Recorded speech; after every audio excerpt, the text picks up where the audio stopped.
Hey, welcome to Tech Crumbs, where we break technology into smaller pieces. Today I want to show you how to put a battery or get the battery out of the GoPro Hero 8.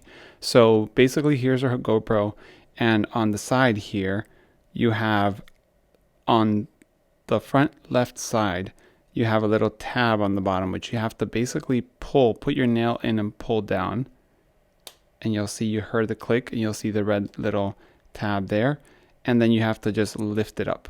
So once you lift it up, you'll see that this battery has a little flap here which helps you take out the battery. So you take out the battery, and that's the battery that was inside. If we wanted to replace it, it's very simple.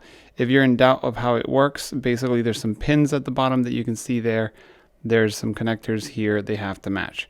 So we just have to slide it in all the way, push it in, and it's inside, and then push the flap down and push the bottom in. So there we go.